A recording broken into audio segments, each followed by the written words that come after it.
গোবিন্দ আসছে, এই আসে, এই আসে, এই বুঝি বধূ আসে, এই বুঝি গোবিন্দ আসে।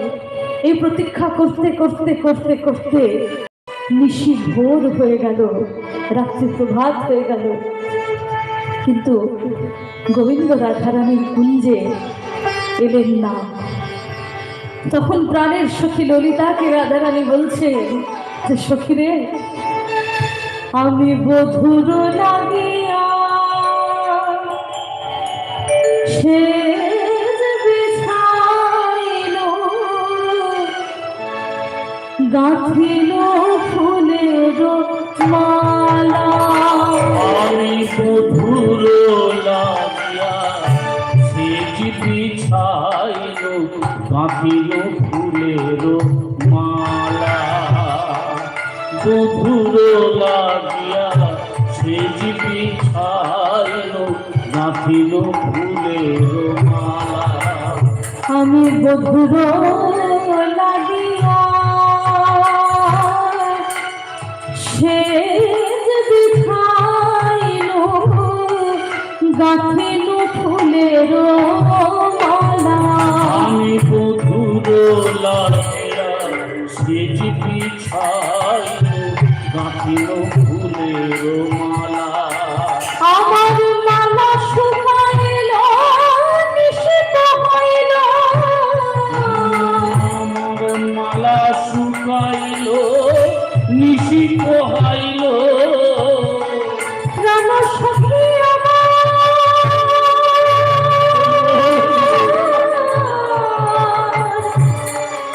সখী রে, মালা শুকাইল, নিষিদ্ধ হইল, সখী তবু নাইল কালা, তবু নাইল কালা। আমার মালা শুকাইল, নিষিদ্ধ হইল, তবু নাইল কালা, তবু নাইল কালা। বুঝি আমার গেল আয়োজন, সব বিফলে গেল, আমার গেল আয়োজন, বিফলে গেল। সখী আমার গেল আয়োজন, বিফলে গেল, আমার গেল আয়োজন, বিফলে গেল। প্রাণ গোবিন্দ সেবায় লাগলো না রে, গেল আয়োজন বিফলে গেল। গোবিন্দ সেবায় লাগলো না রে, গেল আয়োজন, বিফলে গেল। আমার ফুলের মালা শুকায় গেল, গেল আয়োজন বিফলে গেল। আমার ফুলের মালা শুকায়ে গেল, গেল আয়োজন, বিফলে গেল। এখন আমার মনে হয়, ওরে সখী, সখী পাছে সব হবে আন, সখী পাছে সব হবে আর, সখী পাছে সব হবে আন, সখী পাছে সব হবে আর। সোহেন নাগর গুণের সাগর, তাহে নামি দিল কান। সোহেন নাগর গুণের সাগর, তাই নামি নিল কান। সখী সোহেন নাগর গুণের সাগর, তাহে নামি দিল কান। সখী সোহেন নাগর গুণের সাগর, তাই নামি নিল কান। তোরা বল বল কেন এলো না সখী, তোরা বল বল কেন এলো না সখী। তোরা বল বল কেন এলো না সখী। তোরা বল কেন কেন এলো না সখী। আমার গেল আয়োজন, সব বিফলে গেল, বল বল কেন এলো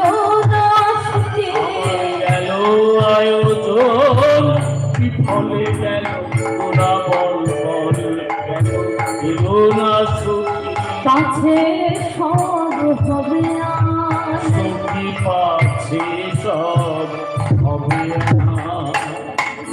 ললিতাকে রাধারানী বলছেন যে গোবিন্দ তো আজকে আমাকে বংশীধ্বনি সংকেত করেও আজকে আমার কুঞ্জে এলেন না, কিন্তু এই নিশীথে এই নির্জনে আজকে গোবিন্দের বংশীধ্বনি সংকেত শুনে এই নির্জনে নিশীথে এই কুঞ্জ মন্দিরে আমি আজকে কিভাবে এসেছি জানিস?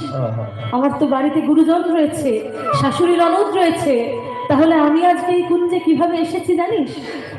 আমি শাশুড়ি ননদে বঞ্চনা করিয়া, শাশুড়ি ননদে বঞ্চনা করিয়া আমি শাশুড়ি ননদে বঞ্চনা করিয়া, শাশুড়ি ননদে বঞ্চনা করিয়া আইনু বহন বলে আমি শাশুড়ি ননদে বঞ্চনা করিয়া আইন গহন বলে আমার বড় সাধু বলে এরূপ যৌবনে, বড় সাধ মনে এরূপ যৌবনে আমার বড় সাধু বলে এরূপ যৌবনে, বড় সাধ মনে এরূপ যৌবনে মিলিব মধুর সনে সখী, মিলিব মধুর সনে।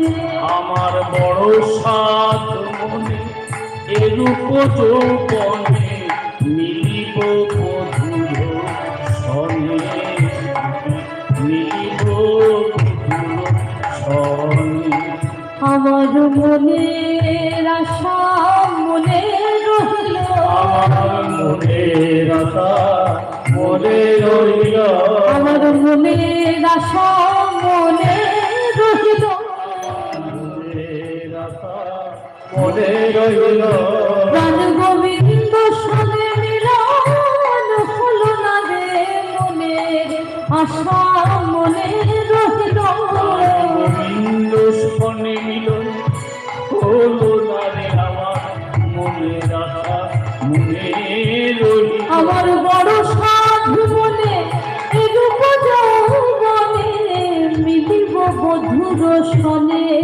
সখী, মিলিব মধুর সনে।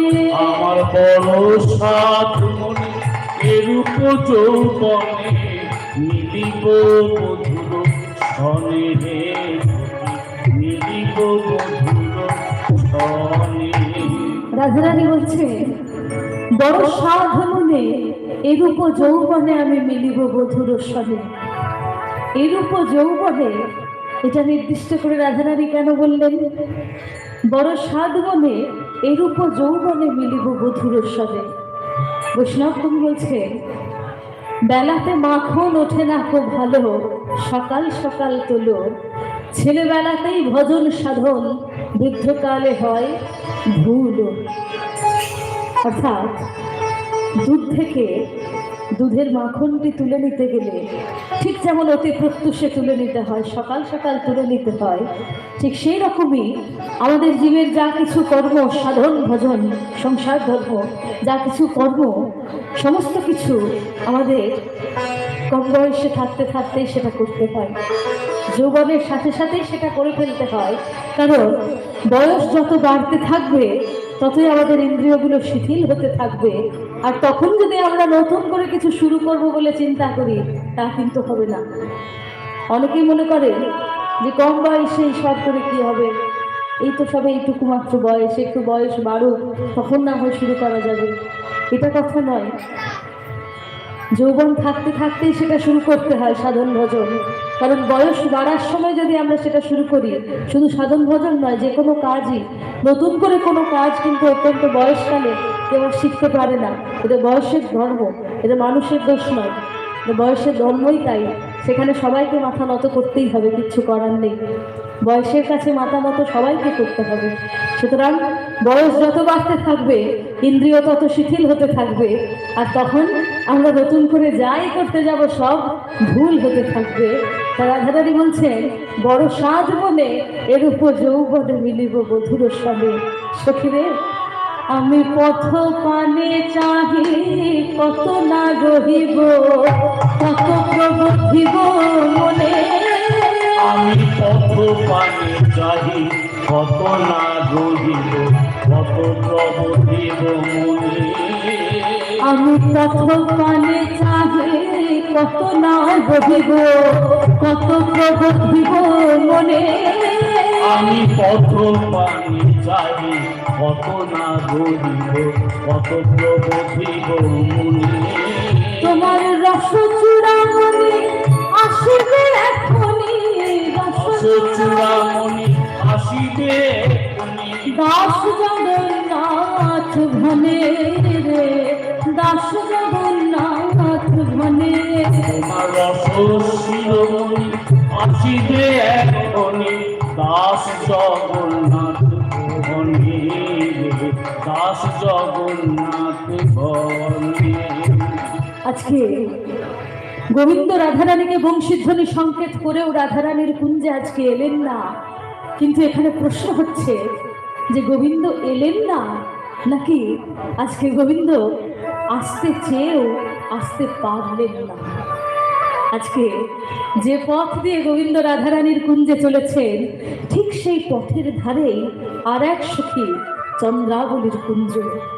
আর চন্দ্রাবলী মাঝরাত্রে বধুর নুপুরের ধ্বনি শুনতে পেয়ে কুঞ্জের দ্বারের সামনে এসে দেখেন যে বাবা বাবা, আমার বধূ আন বাড়ি যায় আমার আঙিনা দিয়া। এ শ্যাম, আমি বুঝতে পারি শ্যাম, তুমি নীতি নীতি রোজ রোজ তুমি আমার কুঞ্জের সামনে দিয়ে রাধারানীর কুঞ্জে চলে যাও, কিন্তু বিশ্বাস করো গোবিন্দ, তাতে আমার কোনো ক্ষোভ নেই, দুঃখ নেই, জ্বালা নেই, যন্ত্রণা নেই। কিন্তু আজ নিশীথে যখন আমি তোমায় আমার কুঞ্জদ্বারে পেয়েছি, এ শ্যাম, আজ আমি তোমাকে ছেড়ে তো দেব না, তোমায় ছেড়ে তো দেব না, ছেড়ে তো দেব না। এসো আমার কুঞ্জে এসো, ছেড়ে তো দেব না। এসো আমার কুঞ্জে এসো, ছেড়ে তো দেব না। এসো আমার কুঞ্জে এসো, ছেড়ে তো দেব না। এসো আমার কুঞ্জে এসো, ছেড়ে তো দেব না। শ্যাম, ছেড়ে দেবো কেন? রীতিনীতি তোমায় আমি রাধারানীর কুঞ্জে যেতে দেবো কেন? হে শ্যাম, আমরা তো সকলেই জানি, কি জানি, তুহু জগন্নাথ জগতের পতি, তুহু জগন্নাথ জগতের পতি, শ্যাম তুহু জগন্নাথ জগতের পতি, তুহু জগন্নাথ জগতের পতি, তুহু জগন্নাথ জগতের পতি। তবে তোমার লোভিবে কেন একা রাধা সতী, তোমার লোহিবে কেন একা রাধা সতী, তবে তোমার লোভিবে কেন একা রাধা সতী। তোমার লোহিবে কেন একা রাধা সতী। শ্যাম, তুহু জগন্নাথ অর্থাৎ তুমি জগতের নাথ, তুহু জগৎপতি অর্থাৎ তুমি জগতের পতি। তাহলে শুধু একা রাধারানী কেন তোমায় সেবা করার সুযোগ পাবে শ্যাম? আজকে যখন আমি তোমায় আমার কুঞ্জদ্বারে পেয়েছি, আজ আমি তোমাকে ছেড়ে দেব না, ছেড়ে দেব না, ছেড়ে দেব না। এসো আমার কুঞ্জে এসো, ছেড়ে দেব না। এসো আমার কুঞ্জে এসো, ছেড়ে দেব না। এসো আমার কুঞ্জে এসো, ছেড়ে দেব না। এসো আমার কুঞ্জে এসো, ছেড়ে দেব না। তুহু জগন্নাথ জগতের পতি, তুহু জগন্নাথ জগতের পতি, তবে তোমার লোভিবে কেন একা রাধা সতী, তোমার লোহিবে কেন একা রাধা সতী, তবে তোমার লোভিবে কেন একা রাধা সতী। তোমার লোহিবে কেন একা রাধা সতী। হে শ্যাম, তুহু জগন্নাথ তুমি জগতের নাথ, তুহু জগৎপতি তুমি জগতের পতি। তাহলে শুধু একা রাধারানী কেন তোমার সেবা করার সুযোগ পাবে গোবিন্দ? আজ নিশীথে যখন আমি তোমায় আমার কুঞ্জদ্বারে পেয়েছি, হে শ্যাম, আজ আমি তোমাকে ছেড়ে দেব না শ্যাম। আজ দয়া করে তুমি আমাকে তোমার সেবা করা থেকে বঞ্চিত করো না শ্যাম। আজ দয়া করে তুমি আমাকে তোমার সেবা করার সুযোগ দাও গোবিন্দ। এই বলে চন্দ্রাবলী বধূকে নিয়ে গেলেন নিজের কুঞ্জে বধূকে নিয়ে গিয়ে উচ্চাসনে বসিয়েছেন চন্দ্রাবলী। আর উচ্চাসনে বসিয়ে আজকে বহুদিন পর চন্দ্রাবলী বধূকে কাছে পেয়েছেন। মনের আনন্দে কি করলেন, বধূকে তিনি কাছে পেয়ে সাজাতে আরম্ভ করলেন। আর সাজাতে সাজাতে চন্দ্রাবলী গাইছেন, আমি সাজাবো বধূ সাজাবো,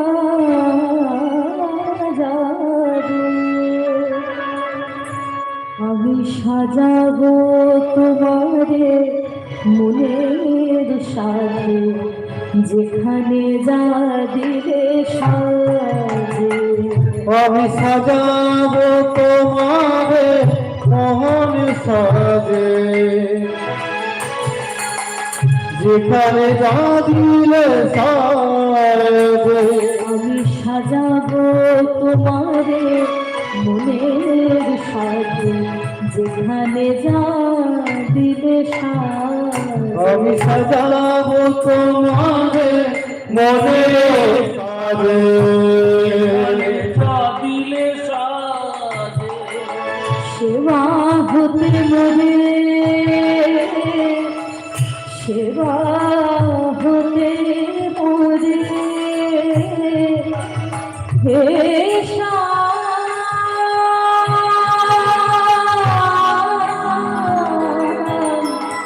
হে হে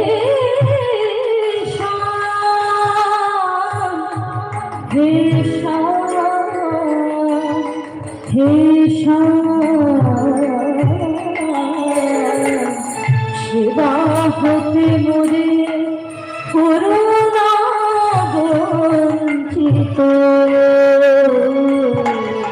সেবা হতে মরে করুণা বঞ্চিত, স্মরণেতে বদলা।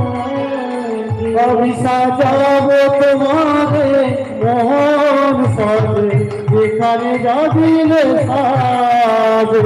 আমি সাজাবো তোমারে মনের সাজে, যেখানে যা দিলে সাজে। আমি সাজাবো তোমারে মোহনের সাজে, যেখানে যা দিলে সাজে। চন্দ্রাবলীর ভালোবাসায় রাধার কথা ভুলে গিয়ে আজকে গোবিন্দ চন্দ্রাবলীর কুঞ্জে নিশি যাপন করলেন।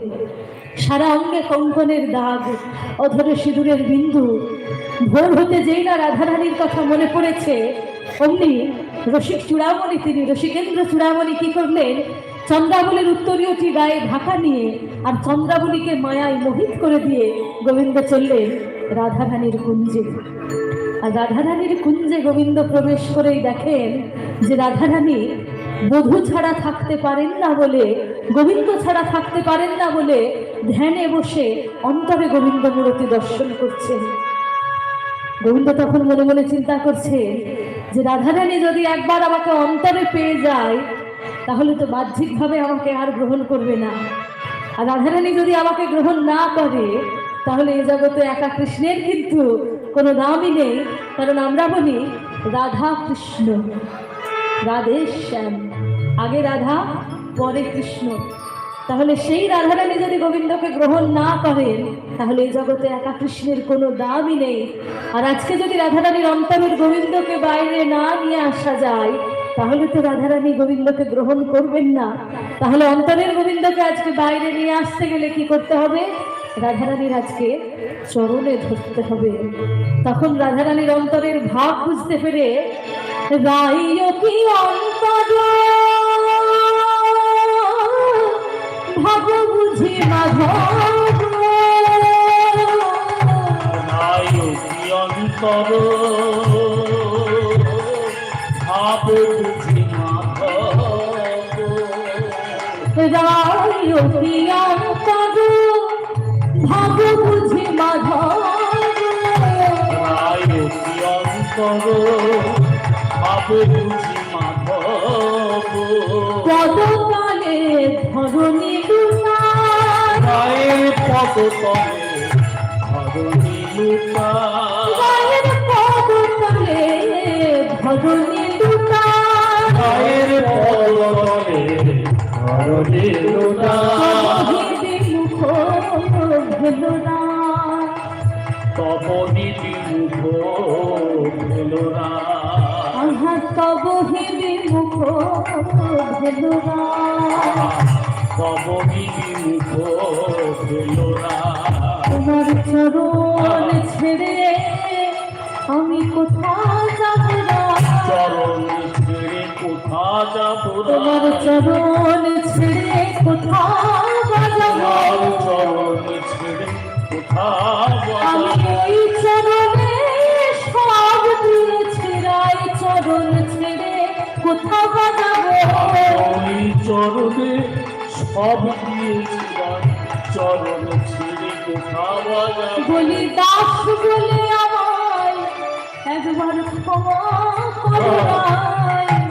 তোমার চরণ ছেড়ে কোথাও যাব আদাস বলে আমার ক্ষমা করো রায় চরণ ছেড়ে কোথা যাব বলি দাস বলে আমায় ক্ষমা করো রাই চরণ ছেড়ে কোথাও যাব দাস বলে আমার ক্ষমা করো রায় চরণ ছেড়ে কোথা যাব তব বিমুখ হলো রাই। তব বিমুখ হলো রায় গোবিন্দ রাধারানীর চরণ তলে লুটিয়ে পড়ে কাঁদছেন আর বলছেন হে রাধে, হে রাধে, আজ আমি তোমার কুঞ্জে আসতে না পারলেও আমি তোমার, আমি তোমার, আমি তোমার। হে রাধে, তোমার মনে নেই সেদিনের কথা? কি হয়েছিল সেদিন? গোবিন্দের অসময়ে রাধা দর্শনের ইচ্ছে হয়েছিল, আর রসিকেন্দ্র চূড়ামণি, তিনি রসিক চূড়ামণি কি করলেন?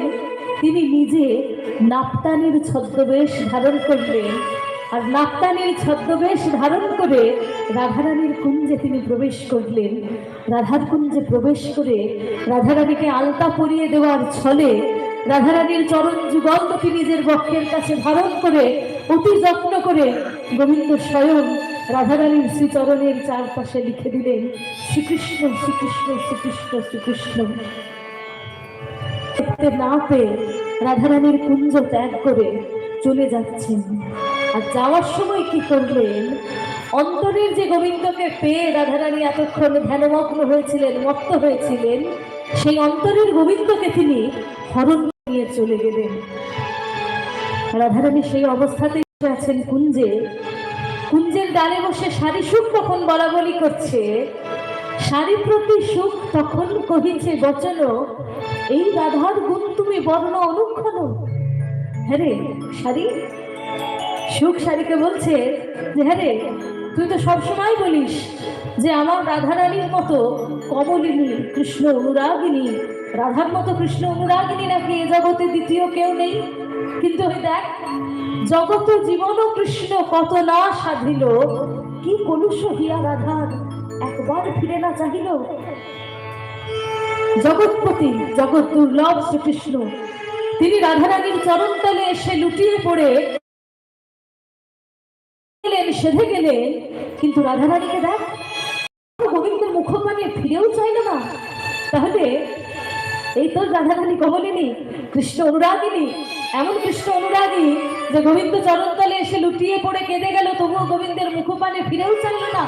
একে বলবো কৃষ্ণ অনুরাগিনী? সারি সুখের এই কলহ রাধারানীর কানে আসতে রাধারানীর সেই তন্ময়তা কেটে গেল।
भैया करो करो बिनती मैं कर भैया करो करो बिनती मैं कर माने नायक हो मोरे